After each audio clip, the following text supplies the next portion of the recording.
आज बात होगी ब्रिक्स सम्मेलन की। आप ब्रिक्स को अगर समझना चाहते हो तो ये समझो कि 2006 में चार दोस्त ब्राजील, रूस, इंडिया और चाइना एक साथ बैठकर दुनिया के सियासत पर गप्पे मार रहे थे। अचानक इनके दिमाग में आता है कि यार ये जो पश्चिमी देश वाले हैं, जिसमें ब्रिटेन, अमेरिका, फ्रांस ये सब आता है, ये लोगों का अपना आईएमएफ, विश्व बैंक, यूएन, इन सारे चीजों पे बड़ा कंट्रोल है और ये कंट्रोल अपने ही पास रखते हैं। हम लोगों को तो कुछ देते ही नहीं है या हमारी कोई सुनता भी नहीं है। बस यहीं से इन चारों ने सोचा कि चलो अपना एक गैंग बनाते हैं और इन चारों ने मिलकर बना दिया ब्रिक, BRIC, यानी कि ब्राजील, रूस, इंडिया और चाइना। फिर इन लोगों का एक साथी 2010 में था जिसका नाम था साउथ अफ्रीका। इसने कहा कि यार तुम लोग गप्पे मारते मारते अपना एक गिरोह बना लिए, अब मुझे भी अपने इस गैंग में शामिल कर लो। तो अब साउथ अफ्रीका जब इसमें शामिल हो गया तो ये पूरा बन गया ब्रिक्स, यानी कि 5 देशों का एक क्लब बन गया। अब प्रश्न यह उठता है कि इस 5 देशों ने मिलकर क्लब बनाया क्यों? तो सबसे पहला एस्पेक्ट था कि ग्लोबल साउथ का जलवा दिखाना था पूरी दुनिया को।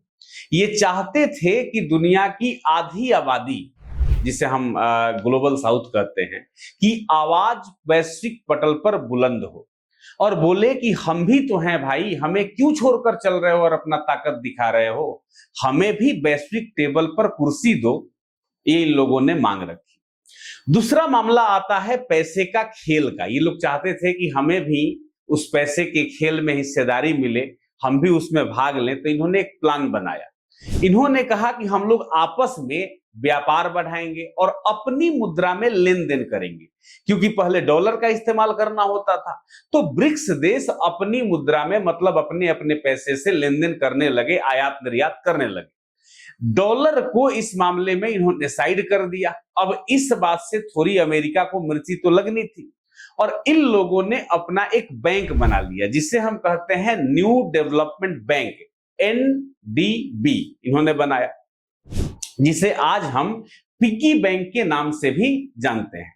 अब इन्होंने सोचा कि ये सारी चीजें जब हो गई तो थोड़ी पॉलिटिक्स में भी अपनी मजबूत पकड़ बना लेते हैं, चाहे वो आतंकवाद हो, जलवायु परिवर्तन हो या AI हो। इस गैंग ने मिलकर लगभग हर एक मुद्दे पर अपनी ठोस विचार बनाई और अपना ठोस राय रखा भी। हाँ, कभी कभी आप देख सकते हैं कि इन लोगों के बीच में तनातनी हो जाती है, जैसे इंडिया चाइना विवाद, लेकिन फिर भी यह गैंग जो है चलते रहता है। अब बात आती है 2024-25 की। इस समय में एक बड़ा ट्विस्ट आया।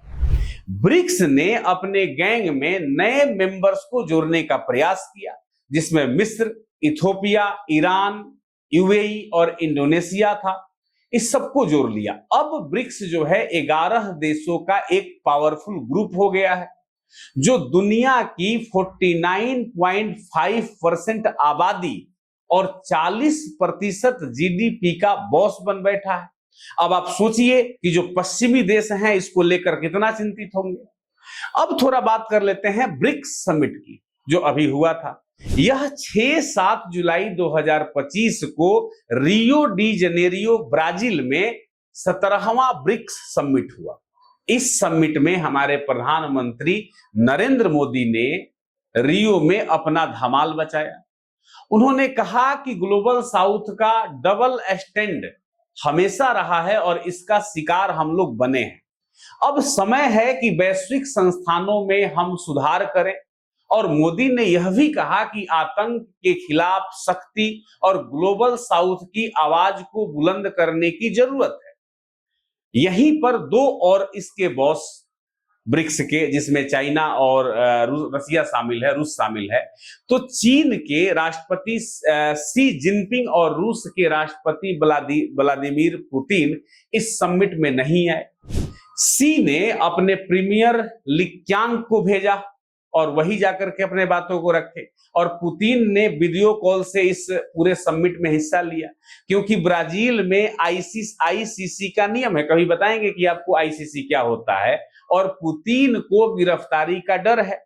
इसकी वजह से जो है मोदी पूरी तरह से लाइमलाइट में रहे, क्योंकि चाइना और रसिया बिल्कुल नहीं था। इस समिट में रियो डिक्लेरेशन जारी हुआ, जिसमें गाजा और ईरान पर हमले की खुलकर निंदा की गई। ब्राजील के जो राष्ट्रपति हैं, जिसका नाम है लुला, इन्होंने गाजा के आक्रमण को नरसंहार तक बताया।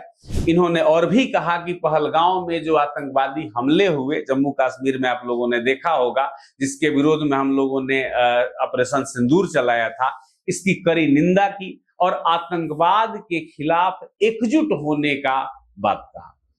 ट्रंप ने टैरिफ लगाया था। इसके पहले आपने ट्रंप टैरिफ के बारे में भी सुना होगा। उसने कहा कि यह काफी अनुचित है और यह अब किसी भी तरह से मान्य नहीं होगा। मूल रूप से आप देख सकते हैं कि अभी भी ट्रंप ने ये जो ब्रिक्स का सम्मेलन हुआ है, इस पर टिप्पणी किया है और कहा है उन्होंने कि भाई, अगर आप लोग जो है अपने में इस तरह से व्यापार बढ़ाएंगे और एक दूसरे का सहयोग करेंगे, तो हम उन देशों पर कार्रवाई करेंगे और टैरिफ बढ़ाएंगे। तो चलिए, आप उम्मीद है कि समझ गए होंगे ब्रिक्स को। नेक्स्ट किसी वीडियो में मिलेंगे, तब तक के लिए धन्यवाद। Thank you so much.